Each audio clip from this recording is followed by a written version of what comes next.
people that are controlling the narrative from behind the scenes are the people who understand public relations, reputation management, personal branding, psychology, all of that. Welcome to Web Talks, which is just recently rebranded from Web3 Talks to be a little more broad because a lot of stuff is happening in Web3. But my name is Caleb. I'm the host. I own a marketing agency called Virtual Insanity LLC, where I help people take advantage of the Web3 revolution, which just takes advantage of all of the latest and greatest internet technologies that have been coming out, including blockchain, but AI, web design, and so on and so forth. But more importantly, today I have a guest, Isaac Mashman.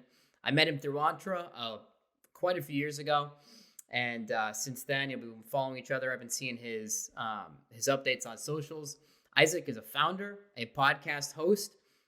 We'll talk about that in a little bit, and most importantly, a visionary. You have a lot of hopes and dreams. You got a lot of different ventures that you've set up. We'll talk about all of that. I want to know all about all that, and without further ado, how are you doing, Isaac? Caleb, man, honored to be here. Great to have this conversation with you. I have a cup of coffee over here. I'm good to go. And let's get into the conversation. And I will try not to poke too much fun at Web3 and NFTs in this podcast, all right? Yeah, to be honest with you, if you do, I welcome it. I need as much critique on this as possible, and I want to get everybody's thoughts. Every time I come on, I always ask people. So.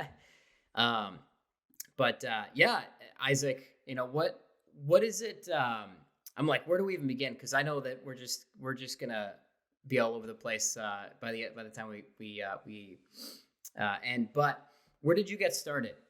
What's your story? Just in general, when people ask you that, where do you begin, and how did you get to where you are now? Yeah, of course. Well, I got to promise I won't do the Dana White treatment and get up and leave the room here in a couple of seconds. And that was funny. Recently did that on the Howie Mandel podcast. Man, my journey, I want to sum up a couple years in a very short time, in a couple minutes, okay? I'm originally born and raised in Jacksonville, Florida. Beautiful area. Actually suggested you go there at one point, too, to see what the city had to offer. I think you stayed over there. I come from a single-parent home. Grew up. I didn't know my biological father until much later in life. I reconnected with him, but it was a single-parent household. My mom worked a lot of these lower-level jobs, management at fast food, but she was a brilliant lady, way overqualified for what the work she was doing was. A large part was raised by my grandparents, and I never had that traditional happy white picket fence American upbringing, which I think the more I tell my story over the years, the more I realize a lot of other entrepreneurs share similar stories. And so those pain points become your strength. But it also, the more I tell it, the more I realize that, yeah, I was a part of it, but big deal, move on, accept it, and grow.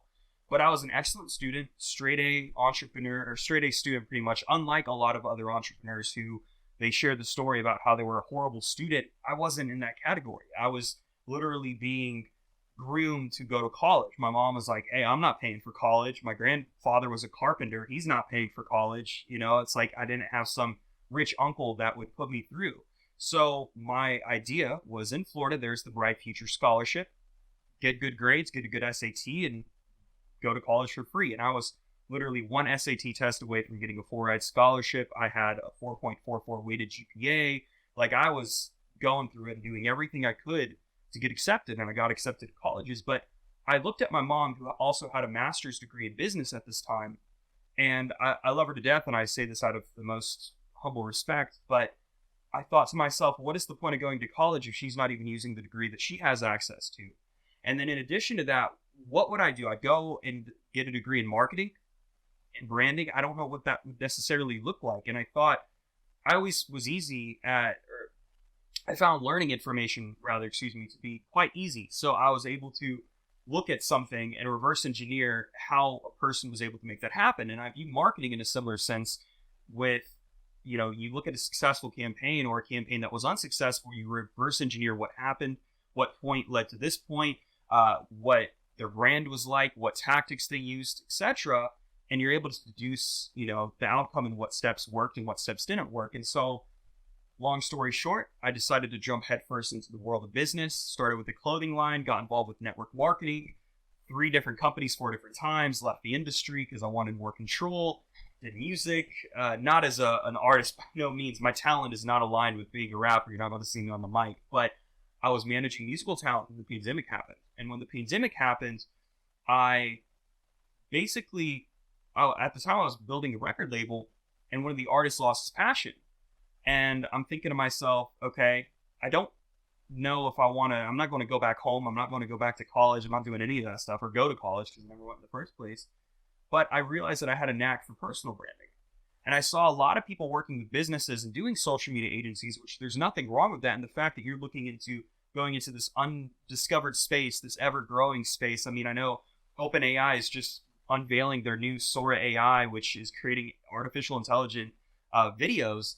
So I didn't want to do social media work, but I knew that I could work with the business owner and not the business itself. And the rest is history. I launched my public relations firm, and here we are.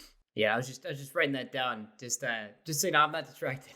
It was because you bring up something important, which is you mentioned PR as if it's kind of maybe a little bit different from marketing, or if it's under.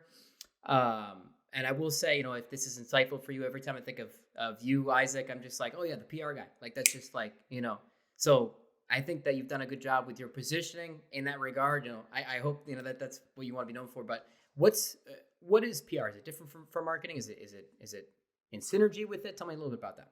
It is complementary. So public relations is ultimately the relationship with the public. I mean, if you were to look at what the words mean, the public is the general populace, and the relations, you have the relationship, just like you and I have a friendship, an acquaintanceship, and you have a different relationship with your mom, a different relationship with your dad, a different relationship with your friend, with your business partners, etc.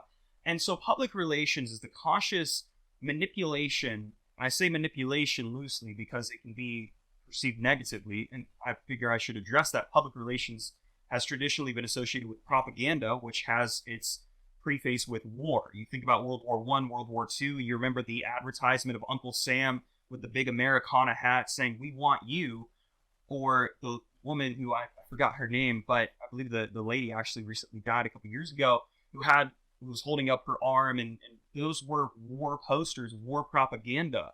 And so public relations is oftentimes associated with that negative connotation, when public relations is actually every single thing that you just mentioned. It is a part of marketing. It is a part of branding. It is a part of reputation management, directing a conversation, getting proper outcomes. So it is not, I wouldn't say it's greater or less than marketing or branding, but it is something that is complementary.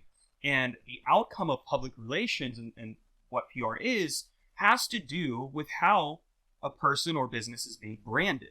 If you're branding yourself as a luxury item, you have to manage that relationship with the consumer to where there's this gap of distance, and the consumer views your company or views your product or views you as that luxury item, that luxury experience. And the same thing with marketing. If you're marketing a product, you have to based on how you want your brand to be perceived, will influence the advertisements you run. So, for example, I like to use like the golf tournaments, PGA, for example. They're not sponsored by Bud Light. They're not sponsored by the beer companies. They're sponsored by Crown Royale or the upscale liquors. They're sponsored by Rolex and Mercedes. During the Super Bowl, you're not watching a bunch of Mercedes commercials. You're seeing Chevy, you're seeing Ford, you're seeing GMC, which are all great, but the consumer that is broadly watching might not be the Mercedes type. Now, out of the millions and millions of people who watched it, obviously people could afford the Mercedes. But if you think about that away from the Super Bowl onto a day-to-day basis, you're not going to be running advertisements for a luxury brand like Louis Vuitton on television. And that right there is a perfect representation of how the public views the brand.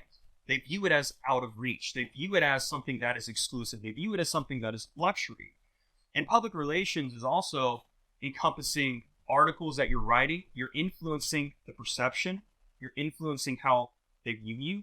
They're influencing the buying decisions. And so PR is like this gigantic umbrella, but it's not greater than and it's not less than any of the sorts. I mean, a lot of people view that, should you start with the brand or should you start with the marketing first? You have to do both simultaneously in order to get an effective image, because how you build the brand determines how you market, and how you want to market determines how you're going to build your brand. Yeah, that's awesome, because I mean, just in entrepreneurship, you just People always want to ask, and including me, like which one first. You just start, and people are like, what does that mean? You just start. You just kind of fill in the blanks, and then the rest follows. Like they both work together, the marketing and with PR, because a lot of people, when you say PR, they think of just PR stunts, and then the other popular one is like just kind of dealing with news publishers, right? Those are some common ones. When it comes to PR stunts, where does that fit into the mix? When do you use that? Is that for big brands, or is that something that people can consider now? Where does that fit into the whole mix? So a PR stunt is basically anything that is consciously done to gain a lot of attention very quickly. So for example, if McDonald's was to do something with, and you could argue that this is or isn't a stunt. I would say that it is. A couple years ago, they did the meal with Cardi B and Quavo. They've done the Travis Scott meal. Those are all PR campaigns. Not necessarily a stunt. A stunt is different from a campaign. All stunts are campaigns. Not all campaigns are stunts. Right? Man, we're getting into some niche things I've never discussed with another person. I'm aware of. I've studied, but I've never addressed with another person. I love this. So when you think about a PR campaign, you're thinking, okay, you want to either connect with the audience. It could be a combination of these goals. You want to connect with the new audience. You want to make more sales. You want to establish the reputation in a certain direction. Let's say, for example, McDonald's was viewed, and maybe a lot of people who were middle aged were buying McDonald's and they wanted to appeal to the younger market. Okay, you introduce a hot rapper, a hot celebrity to partner with. That is going to attract the younger generation. I mean, think about politics in 2024. You see these presidential candidates teaming up with younger influencers and younger public figures to appeal to a different voter base. That right there is a part of the PR campaign. The presidency and the presidential campaign and any political campaign has a huge backbone around PR. You have to think about, okay, if this person says this and this is perceived in a negative way, you could lose votes. But let's say somebody else perceives that in a positive light, then that could actually gain votes. And so you have this risk management that is introduced. Now, PR stunt would be something like, I don't know, going and running in a chicken suit and having a bunch of people across the world or across the states running in a chicken suit, and they're going to be representing Popeyes, or a bunch of Ronald McDonald clowns. Or you think about maybe Smile, that horror movie that came out during the Super Bowl last year or the year before. They had a bunch of people sitting in the Super Bowl smiling, very creepy, wearing the t-shirts. That right there would be a PR stunt. Not necessarily a campaign, but would be a PR stunt. So I know that's a lot to digest, but in terms of the average viewer, the average person listening to this, the entrepreneur who has the startup, or the entrepreneur who might have a couple of employees or some independent contractors that they're working with, you don't need to necessarily do a stunt or do an individual campaign, but you need to understand that every single thing that you're doing, every post you're making, every piece of content that you're creating, every single article you're writing or that you're featured in, or podcast you're being interviewed on, me right here having this conversation is influencing my personal brand, improving or harming my reputation, and is therefore a part of public relations. So it's not just the traditional news media or getting onto an article like a lot of PR guys online will tell you. People will be like, oh, I'll get you into Forbes and all this other garbage. And that right there is just one very shallow view of what public relations is as an industry. Yeah, that's interesting. You mentioned risk management, and you mentioned a couple other things. I mean, just in general, because I'll give you a better scope, right? This show is for corporate people who are interested in newer technology, but also I'm really trying to tailor this more towards entrepreneurs who have been doing this for so long that they're just doing this by themselves, but they're now realizing you kind of need a team, right? You can't just use ChatGPT, or you can't do it all on your own. So in light of that, for that person listening, what are considerations when coming up with a PR stunt? Like whether it's and let's just say PR campaign, just in general, anything PR, is legal ramifications? Is it perception of, you mentioned the running around with a chicken suit, like if you, let's say, I'll take it a step further. If you run around naked, that could give your brand, that could ruin your brand, right? What are considerations when coming up with PR campaigns slash stunts? More so, let's move away from the idea of calling them a stunt or even a campaign, but rather just the overarching reputation management, right? Reputation management is as simple as it sounds. It is managing the reputation of an individual or an entity. So when you're launching a startup, you effectively have to give that startup a brand, an image. You have to determine what it stands for, what its associations are, what clientele is it serving, again, going to the branding and marketing side. But to give a great example, I'm going to be doing a nonprofit in 2025 or some sort of nonprofit initiative. I might not make it a 501c or whatever the actual steps are, because that is something that requires a lot of bandwidth that I'm just not there yet. But I am doing some nonprofit initiatives, and it's called Mashman Global.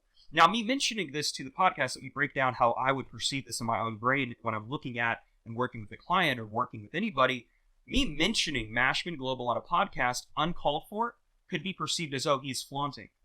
He's talking about, oh, this nonprofit to make him seem better, right? Now, that might seem Machiavellian, or maybe going and breaking down this is a narcissistic viewpoint, which a lot of times when you think about building out your personal brand, people are like, oh, man, that's narcissistic. No, you're building your brand so you can help the people around you. So where is the intent? That's a different topic. But Mashman Global, if I was to go ahead and I'm coming up with this pledge, so to speak, Mashman Global's one-to-one pledge. And the premise here is, for every $1 spent on an international endeavor, an international project, I'm going to be spending $1 in the United States. The nationalist approach with a global concern. But I don't want to just be focusing on international initiatives and we have problems here at home. So it kind of ties in politically. But when I'm coming up with the name for the pledge, I'm thinking, do I want to call it a vow? Do I want to call it a pledge? Do I want to call it a promise? Do I want to call it an oath? And all these different things have different connotations, and they have different meanings. They have, maybe they're all tied together, but an oath seems a little bit more spiritual, whereas a pledge seems a little bit more practical, whereas a promise seems a little bit more cliche. And every single, no matter which one I chose, would be influencing the person who hears it for the first time. How would you feel if you heard oath, Mashman Global's one-to-one oath versus Mashman Global's one-to-one pledge? Tell me. Between which two? Sorry.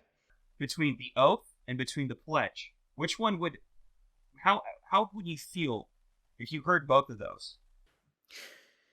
With an oath, I would say spiritual, or more like an obligation, like I'm like being sworn into something. And then with the pledge, it still feels like kind of an obligation, but it's a little more professional, I would say. Professional, okay. But you see how that decision to choose pledge over oath is an aspect of reputation management, because I'm predicting the decision, which is also tying in with building the brand, which is also tied in with how I'm marketing, because based on that decision is influencing if you're going to trust the company, or trust the profit, or trust the initiative, if you're going to support the initiative, and if you think that maybe they're trying too hard versus this is legitimate. See what I'm doing there? Yeah. So PR ties directly in with that. So with every single decision you're making with your startup and with your personal brand, because my focus is personal branding, and public relations has traditionally been reserved for entities and corporations, Hollywood, but now in 2024, the accessibility has been lowered. So everybody's has PR, at their fingertips. Anybody can submit a press release for free. I mean, there are literal places, like if you're running a startup and you want to get at least a couple backlinks established, go to prlog.com, openpr.com, pr.com, and you're able to submit a press release for absolutely free.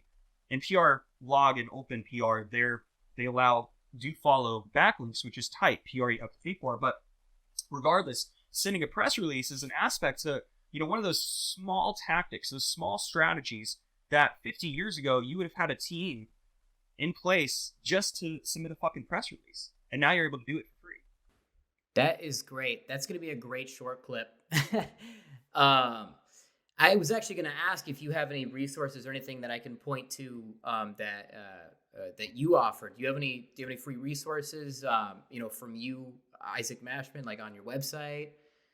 Yeah, I'm actually working on Mashman Ventures. We recently did a little bit of a restructuring, did away with the retainer, focusing 100% on not 100%, but focusing in consulting rather than retainer services. But another aspect of the business is we're building out a training platform. Now, we're not some course company. This is not it. We're building this off of the backbone of a consultancy and off of the public relations firm. But we do have the Training by Mashman Ventures platform, which is going to be launched very, very soon. We already have it in place. We're relaunching it. So you can access that at mashmanventures.training. And we have various resources, like we have 17 steps to strengthen your personal brand available for free and a few other things. So yeah, I'm super excited to share more about that. Maybe by the time this is out, that'll be 100% up and going. And then other resources would be up on my personal channels. I mean, I'm always talking about things like this. I'm doing some longer form content on my YouTube. I don't really get into niche specifics, like, for example, public relations steps and strategies. I mean, you might know me as the PR guy, but I'm not wanting to solely be known for that. I'm wanting to be known as Isaac Mashman. But I'm always talking about these different aspects. That's awesome. Yeah, if you send me links to all that, I'll make sure that that's all the word is spread on that. It's you mentioned something earlier about I want to kind of take this more in the direction of what are the origins of PR, because you mentioned that this has kind of been in the hands of bigger corporations, for the longest, right? And I kind of want to get into why that is, and it seems like, well, let me make this a question. Do you have to have solidified the brand or the image that you think you have for your customers right now before you start considering PR, or should that be from the get-go? Yeah, that's a multifaceted question I absolutely love, and I'll approach it with the philosophical approach as well as the practical timeline kind of approach. Now, to answer the second question first, talking about when you should consider it, you don't view it as something that is separate. You view it as something that ties all in. Again, viewing it as something that every action you take is building and taking away from your reputation. And so even if you don't have a solidified product or anything else, every interaction you're having, every single person you're talking to is perceiving you or your business in a specific light. So you are engaging in reputation management without even realizing it. And so you have to go from being this unconscious incompetence where you don't even know that you're doing these things that are actually helping you or hurting you every single moment of every single day. I mean, the employee at the mall that you're going to Bath and Body Works to buy a candle, that interaction you're having, that person could actually be an artist who could be a client of yours, but because you're not talking to them, you don't know what they're doing, so how would you know? But that right there, asking those questions and getting that information, you're able to have, the more information you have, the better your results are going to be, because you know the different options that are available to you. Now, viewing that as something that you're going to be starting at the ground floor with and saying, all right, I understand I might not have all the products in place, I might not have all the answers, but I'm still going to put myself out there. And this is common knowledge, man. I mean, Gary's talked about this for years, Gary Vaynerchuk, and I don't even follow this stuff, but he's been talking about this forever, literally. Just start. Well, if you just start, just realize that it's okay to pivot and address concerns ahead of time. So you could say, hey, I know that you guys have been following the company for this, just like you pivoted the show from Web3 Talks to now, just Web Talks. You're introducing a slight pivot and changing a little bit of the direction of the narrative associated with you. So you're directing your own personal reputation, the show's brand, okay? So it's not something that you need to do at a specific time. It's not going to be green light, start building your reputation. No, understand your reputation is being built or hurt with every action you're taking today. Make sense? That absolutely does, yeah. And okay. I'm with you on now, that. Good. For the first question answered second, the history of PR. There are two different ways to approach this. The philosophical approach, which I talk about a little bit, shameless plug in my book, Personal Branding and Manifesto on Fame and Influence, which I'm working on a second edition of this. But I talk about, and it's a short read, about 55 pages, you've read it. I talk about how personal branding has existed from the beginning of mankind, right? And personal branding is not PR, but every personal brand has a reputation, so PR does matter. Adam and Eve had personal brands. Think about Eve ate the forbidden fruit and then led to the downfall of man because Adam gave in and everything else. So it's a biblical approach, a logical approach, but they had a personal brand. The pharaohs, the chieftains, Genghis Khan, the emperors of China, every single person throughout history had a personal brand, okay? But in recent years, it's become common knowledge that every single person has access to this. The kings in England used this divine right to maintain control. They viewed, oh, God sent us here to be rulers. And the common man, the blacksmith, said, okay, I'm with this. The baker said, I'm with this. The peasant, right, said, okay, cool, this is my king. Some kings were loved, some kings were hated. The kings that stayed in power the longest learned how to manage the narrative, learned how to manage their personal brand. It wasn't called personal branding, but that's effectively what they were doing. The term personal branding was coined by Tom Peters in the 90s. Tom Peters was a massive consultant. He wrote an article, I believe The Brand Known as You. I think that's the name or something similar. It's available for free with one quick Google search. But he used the term personal branding and talked about some of the things that I'm mentioning about how a CEO, what they're doing in their free time, that is effectively their personal brand. Now, public relations, the actual term, the practical approach here, was coined by a man named Edward Bernays in the early 1900s. So I've made a few different videos on this lately because it's so fascinating. He was the nephew of Sigmund Freud. So if you think about the people who are making decisions, who have always influenced society, you may or may not know them, but I mean, there are conspiracy theories about the Rothschilds, and there's a reason for that. The people that are controlling the narrative from behind the scenes are the people who understand public relations, reputation management, personal branding, psychology, all of that. So it's no coincidence that the nephew, Sigmund Freud, was the person who decided to really understand the consequences of actions and have different campaigns. So most notably, women in the early 1900s were not smoking cigarettes. It was considered not ladylike. So what Edward Bernays did when he was hired by a tobacco company was he did a campaign. Again, campaign, not a stunt, a campaign. Stunts are often gimmicky, campaigns are methodical. And he had a bunch of female celebrities at the time in Hollywood, those early days, go to a gala event, had photographers, he had people from the paper, and all of these women were smoking cigarettes. So now the average person, the woman at home, the housewife, saw that and they said, oh, maybe this isn't just a masculine product. You think about those John Wayne, Western characters, they would be the ones smoking cigarettes, not the women. So once it became common that women could also smoke, it became this fad, it became this thing. So that right there influenced the decision. Or another one, I'll give one other example. Think about the American breakfast. You go to Denny's or you go to Waffle and you're like, I want the All-Star. They're going to load it up with bread. They're going to load it up with bacon and eggs and sausage and hash browns and everything else. It's not healthy. Not at all. Far from. Even if you made it at home, it wouldn't be healthy. Prior to Edward Bernays' campaign, Americans would oftentimes have a cup of coffee. They would have a bagel, a roll, something very small, something light. But he was hired by a company named the Beech Nut Company. It was a meat packing company. And the goal of this campaign was to make more money, to sell more meat. So he had the endorsements of 1,000 doctors across the United States basically say, having a hearty breakfast is good. Eating bacon is good. You're going to have more reserves. You're going to be stronger.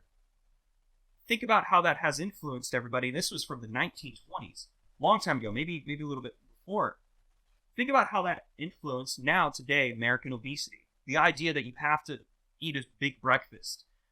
Being raised, I remember people coming to me and saying, you need to have, breakfast is the most important meal of the day, all these other things. But because of this one man's campaign that resulted in more profits, our entire society has shifted. That's public relations. So back in the day, the barrier to entry was more difficult, more expensive, and higher because the forms of media, the vehicles to the masses were different. In 2024, we don't have to lay the radio wires and the telegram lines and the TV lines and the satellites and everything else to communicate with one another. We're able to log into the internet that we're paying for dirt cheap, and we're able to have this conversation. I'm not in Virginia right now, but I'm talking to you. 100 years ago, you would have had to run a telephone line from where I'm at, where you're at, to even have a conversation. So the vehicles have changed, hence the barrier to entry is lower. That was awesome. That was a really great answer. I know I threw you a couple of different questions within that. I'll try not to do that anymore. No, that was perfect. I mean, I want you to share everything that you have on this, and I was just smiling when you mentioned Edward Bernays, because that was literally the whole point of that. Because I think really he is considered in many circles, and I mean, in my perception, he's the father of modern marketing, really. And I think that's why there's a lot of intertwine in modern marketing and in modern PR, and there's a lot of there's a lot of concepts that kind of are overlaid, because the father of everything is what kind of what Edward Bernays, what his influence was on everybody. Because everything is really propaganda. Everybody thinks that the '60s changed everything. Things changed way before that. I mean, the '60s just kind of added a lot of weird stuff. But yeah, well, he worked really quick. He worked with the presidency at the time and with World War I and everything. He was a massive part of that. He advised multiple presidents, and he's considered the father of public relations. So it's interesting you say marketing, but public relations again being in tied with that. But then you mentioned '60s around Vietnam, and you think about all the conversations there. I mean, I think this is also a good time to mention it because there are wars going on right now regarding Ukraine, regarding Israel and Gaza. You have all these different issues and controversies, and depending on where a person stands religiously and politically or with their knowledge, they're making emotional decisions or they're making logical ones and seeing, oh, wow, this is more complicated than I thought it was. But again, how this entire narrative is played out from an American perspective is being controlled to a large degree and influenced by politicians and media. So I know a lot of people think, oh, this is like the red pill narrative and like everything's corrupt. And if you view it not as corruption and you view it as conscious manipulation, things kind of change a little bit because you realize that you're trying to get a specific outcome. You want the outcome that you want. And that is, to a degree, I mean, if you don't have faith in your rulers and faith in your leaders, then yeah, that's quite Machiavellian and very pessimistic. But at the same point, unless you're one of those decision makers, there's very little that you can do to change that. And interestingly enough, in Edward Bernays, I don't have a paperback copy, I need to get one.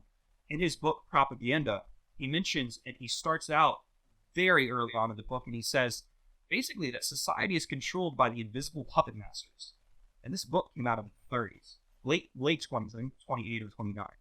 And he's talking back then about how all of the decisions and how this group mind, he mentions group think. And this is different than Napoleon Hill's, the mastermind. This is specifically how when you get a bunch of people together and you can yell fire in a theater, everybody's going to think the same and everybody's going to run. When there couldn't be a fire, maybe you just wanted the theater to yourself. That right there is a form of PR. You're controlling the outcome. Yeah, no, I think that, and you touched on a lot of this stuff in your book, so I'm glad that you brought it out. I have it in my backpack. I wish I could. The second edition will be something entirely different, man. This is 55 pages. The new one, I'm going to lay out every single thing, and just what 48 Laws of Power is to the idea of manipulation and relationships. This will be to personal branding. A very philosophical. I keep mispronouncing that word, but it'll be very good. I'm excited for it. Yeah. When is that coming out, roughly? Later this year, fall. Later this year, 2024. I have quite a bit of groundwork to lay, but that'll be coming out in fall, and I'm actually working on a fiction book as well, so I'll have 2 books coming out this year. Wow, nice. Where can people follow you to find those updates? I'm everywhere at Isaac Mashman, and also my website, of course, isaacmashman.com. I also recently rolled out, really websites for all of my different endeavors, but I have mashman.org, which you can go to, and that's for my other businesses, and you can find all the links there too. That's awesome. Yeah, and I'll make sure to put all that stuff out. But I know I've been asking you a lot about PR stuff. I know you mentioned you don't want to just be the PR guy. So I wanted to see what your thoughts are on the. I'm like, how can I throw this in earlier? The Kanye West. I don't know if you would call that a stunt or the ad that he came up with. I thought that was really interesting. I want to know what your thoughts are as what did you think about that? Was that smart? I think he is somebody that is a genius masked with mental illness. I think a lot of people think that, oh, he's Kanye. They think that he's mentally ill. He's in control 100%. I mean, several months ago, more than that now, almost a year ago, when he went on Alex Jones and he said all those things, people would think, oh, this is mentally ill. He knew exactly what he was doing, and he was doing that on purpose. He knew what he was saying, which is why any apology would be disingenuous, in my opinion. So that's why I don't think he's going to give an apology, while there's rumors that he will. And I'm not a Kanye fan by no means. But this Super Bowl ad, number one, was just a beautiful representation that you're overthinking your production. And you're overthinking every single aspect of building out your business and building out your personal brand. Now, obviously, the average person doesn't have $7 million to put. He recorded an ad. He knew, number one, I'm Kanye. Number two, I could do this ad. I'm still going to get on the space. I have the money to do it. Why not do it? And it lines with his brand. And I think that, man, it worked. It not only went viral on Twitter, viral on social media, because people were like, look at what this guy did. Some people had a negative view, some people had a positive view, but Kanye's never been about controlling what people think about him. It's just Kanye. There's an aura about him that is mysterious, that people like, to where he could be wearing a mask in public, be fully dressed, and people know exactly who that is because it's Kanye, right?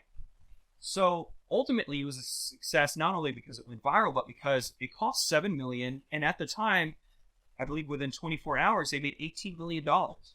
That's a 100% increase, over 100%.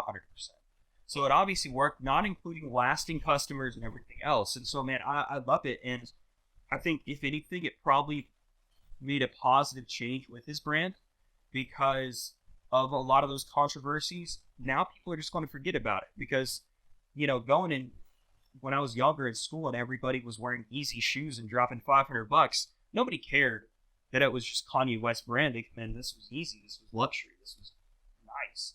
And I think that he's on the right path to kind of going back into the spotlight. And I think it's going to be a little bit of a bumpy road, but that's not because of necessarily his current actions, but his past actions. And with a lot of censorship and issues, I mean, think about when COVID was. If you mentioned COVID, you would get shut down. And so that introduces an entirely different conversation of ethics and morals, which also aligns with PR. But yeah, I'm fine to go whatever direction you'd like to.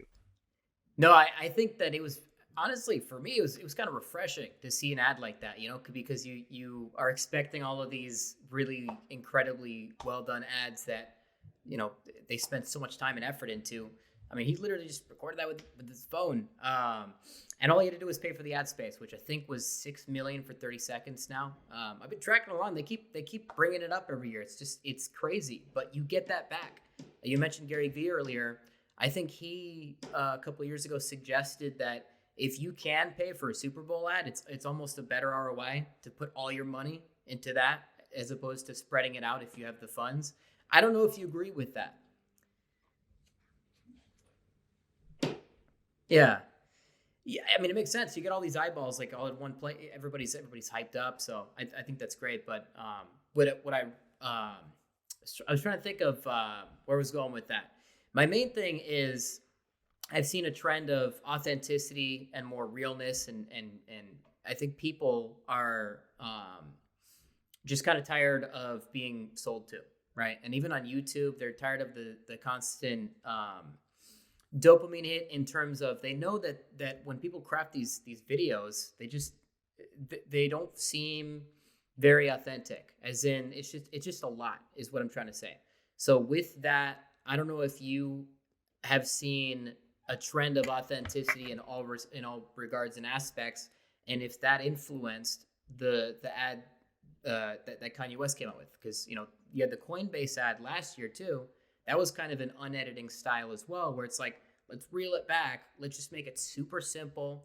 I thought that was a genius campaign too. But what do you think? You should have seen, like the DVD thing with like The Office, like the DVD logo they did that. They did that, and it was just a QR. It was 30 seconds of the QR bouncing around, and that was it. And it was for Coinbase, and it was just genius. They got huge return on that because it was creative. It's just like, what is this? But you know why that worked then, right? It's because it had an emotional attachment to everybody's childhood. So again, it's emotions. If it was just in face value and there wasn't any other of a backstory, of a backdrop to that, it wouldn't have been effective. But because it had that emotional attachment, I mean, sales is 80% emotion, 20% logic. So if you think about that's why that campaign worked. And remind me where we were going with that, though. I mean, I'm thinking about the campaign. I want to check that out. You go talking about authenticity. I have a question, but I want to hear what you have to say. Yeah. Okay. So talking about authenticity, Number one, I hate the word authenticity because everybody just uses it and nobody defines it. I think authenticity, trying to be authentic means you're going to be inauthentic. Ultimately, I think that if you're thinking about authenticity, you're avoiding it. And so you just need to do whatever the fuck you want to do, right? Just like I cussed right there. If I didn't cuss, I'd be holding back. Therefore, I'd be inauthentic. I didn't think about it. I just did it. You can bleep it out in the future, right? So every single time you're making those decisions, you're basically saying, I'm going to be authentic or I'm going to be inauthentic. But not many people are programmed like that. What people are sick and tired of is being gaslit. This can be seen politically. This can be seen on social media. People are sick of being treated as stupid.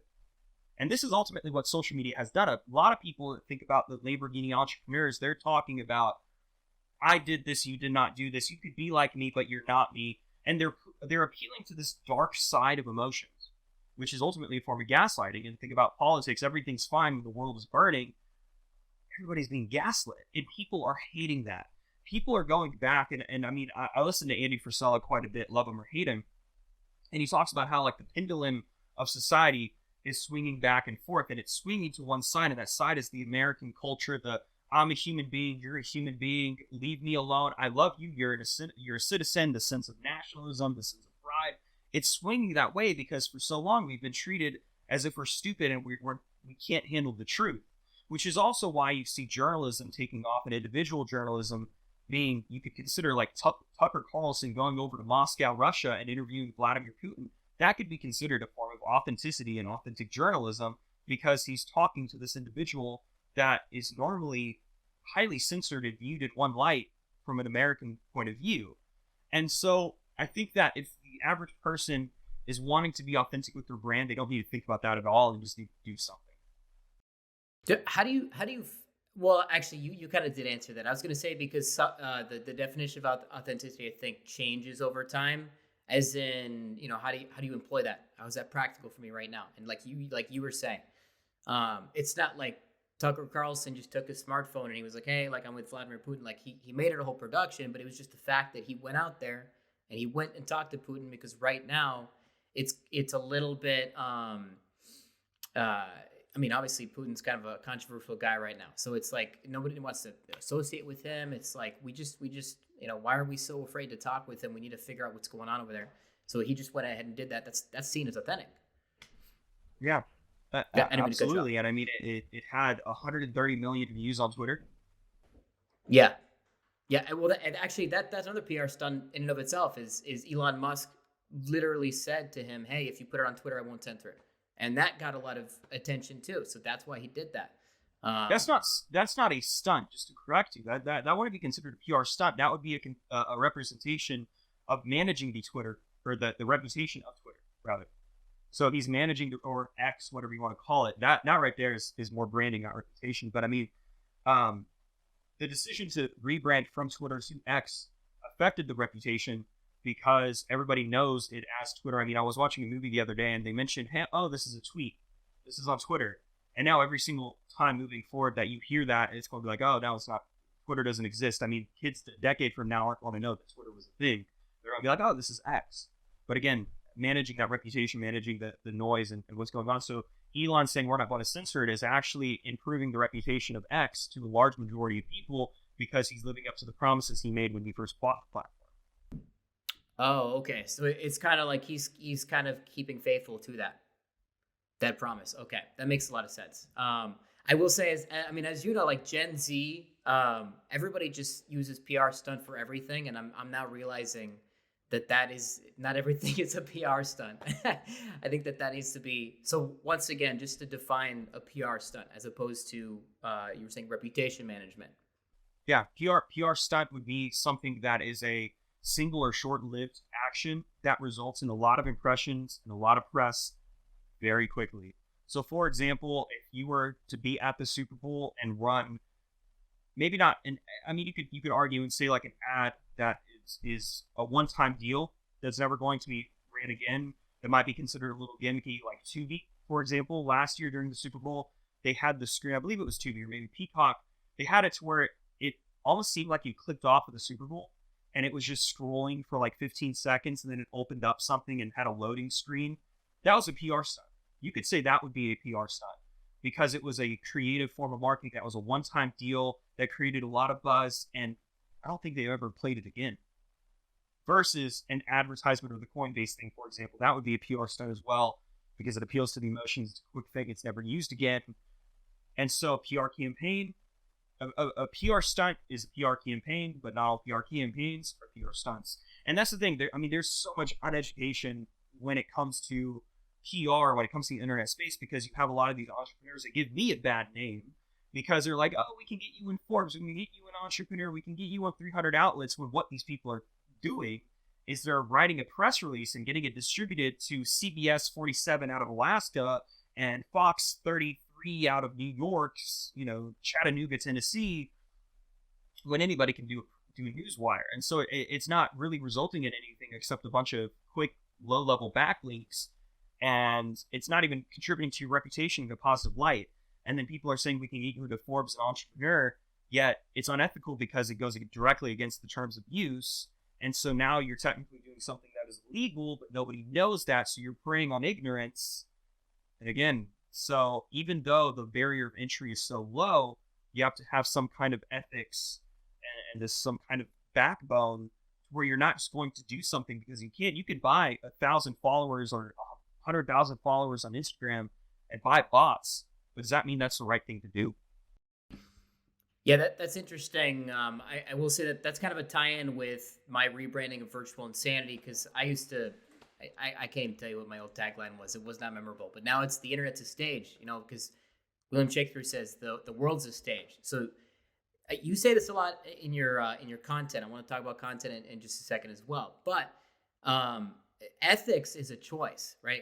This tool could be used for good or for bad, what you're talking about.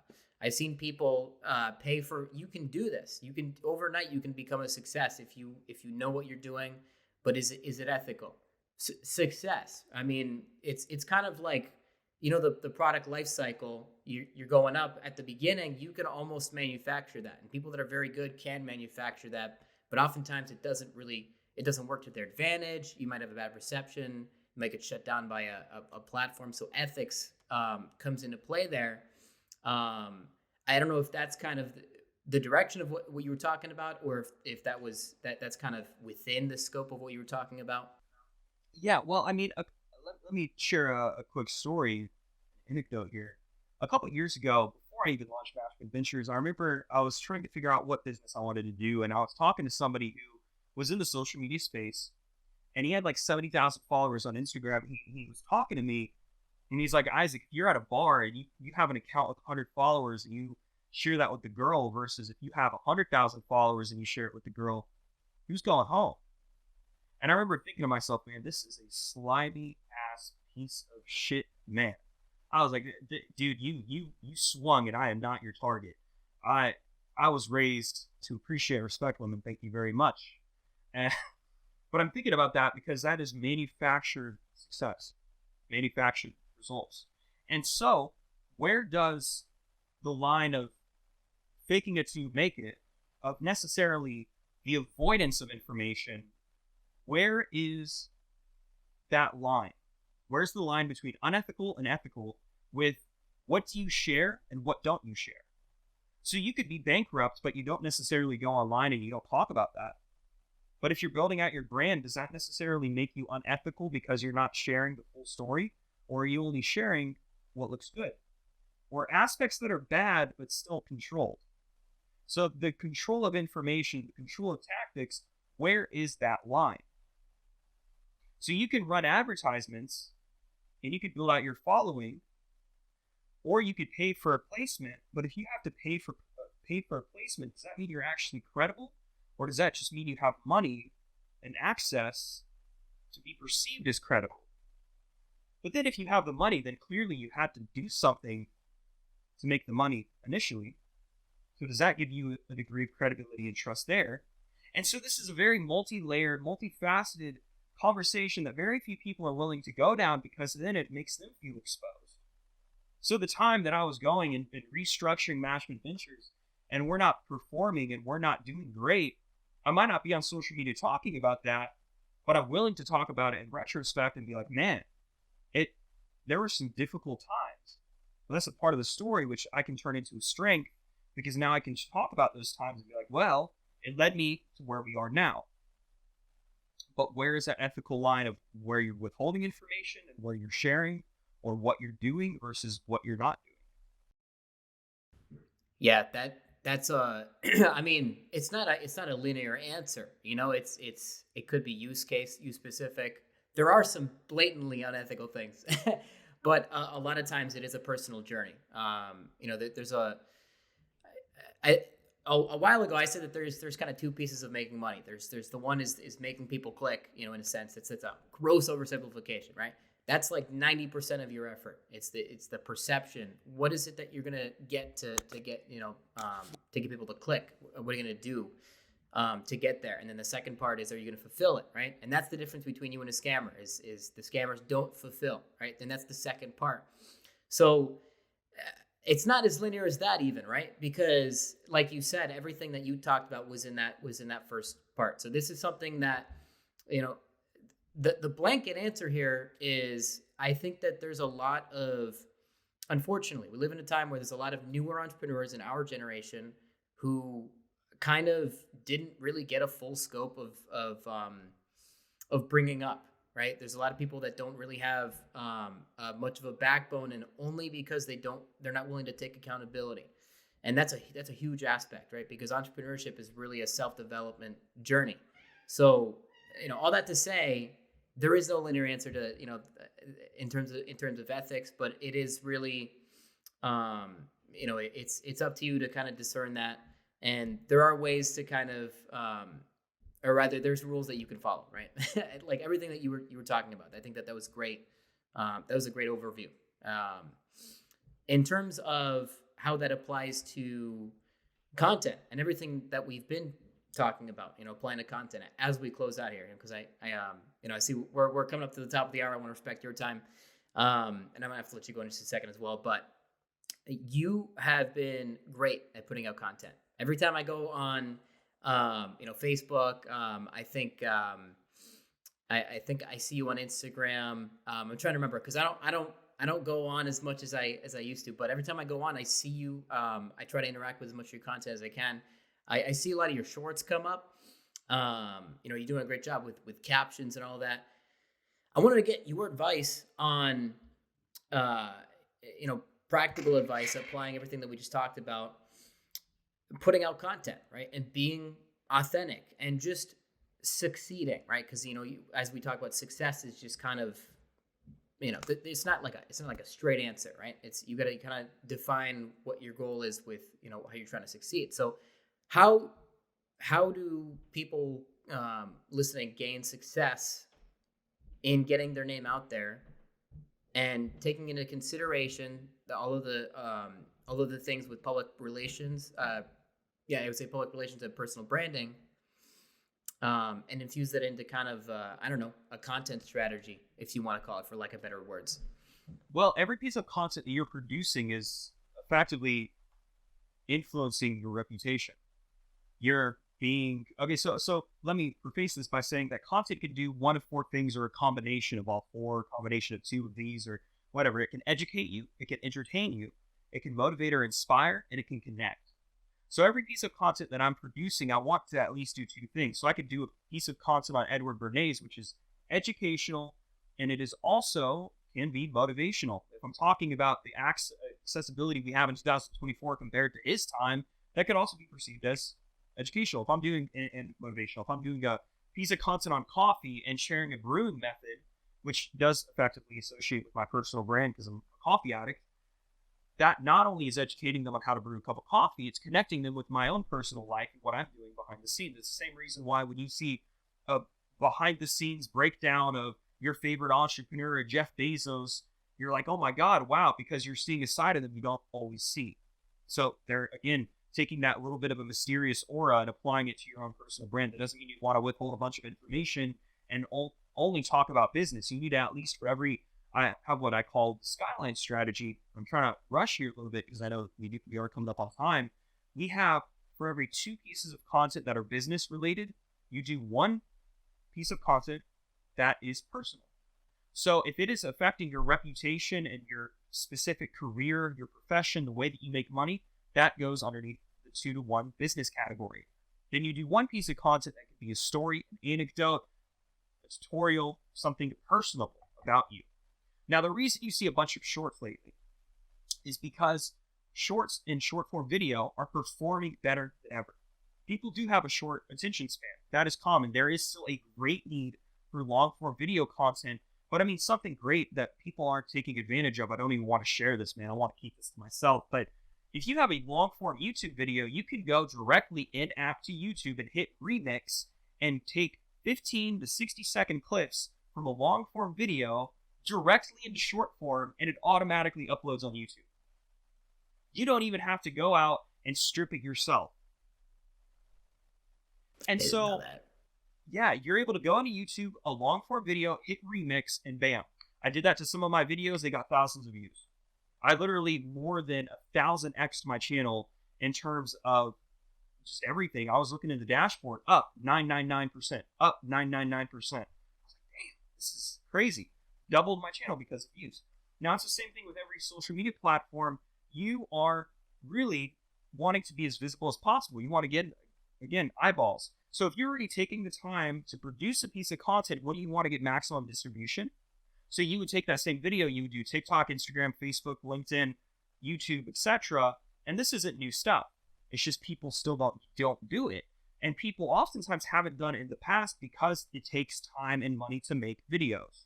So what you can do now is you can leverage artificial intelligence, which I'm an advocate for to a degree. I'm not looking forward to when Terminator takes over the world, Sarah Connor, but one day. But until then, I want to use AI to go ahead and help me and help my brand. And the people who learn how to understand and use AI are going to replace the people who are actually doing those tasks to begin with. So the person who knows how to edit a video with AI will be more important than the video editor itself. So using tools like Captions AI or other places, you're able to get automatic captions, improve the quality of your content, which also improves how long people are watching your video, hence affecting retention rate and affecting how much the algorithm is going to promote you. All algorithms have one common goal: to keep you on the platform. So I would say that if you're looking to create content, leverage a lot of short video, mix it up between business and personal, and understand what people are looking to get from that video. What is the intent behind that? And not intent in some like cliche, my intention here. No, your intention is to get a result in a certain category. So go out and get it. I love that. That was a great way to end this. I'll just small anecdote to that. The algorithm knows, it's going to know if you're going to put out content that is hitting something with somebody, it's resonating. So let the algorithm be your guide. Where can people find your information on Mashman Ventures specifically, and who is it for? You can go to mashmanventures.com, M-A-S-H-M-A-N, like mashed potatoes, mashmanventures.com. I'm there. That's from our public relations firm. You'll be able to see a little bit of a breakdown about what we offer. Again, if you want to work with us, we offer consultation. So it's kind of an a la carte, to where if you think that you need a lot of work, you can order 3 consultations at a time. You have up to 2 years to redeem those, and you can either work with me directly or another consultant of the firm. We also have the training platform by Mashman Ventures. I mean, I have a bunch of other personal things that I'm working on. We haven't even had the time to talk about Mashman Investments or Mashman Properties or anything else that I'm working on building over the next 24 months, man. So I really enjoyed the conversation, and thank you again for the invitation, Caleb. Of course. Thank you so much for taking time, Isaac. And, maybe we can have you back if you're interested. But thank you so much for taking time. And this was an awesome conversation. I'm going to put all your links. Just send me that stuff. I'll remind you. But, everybody listening, thank you. And we'll see you in the next episode. Thank you so much, Isaac.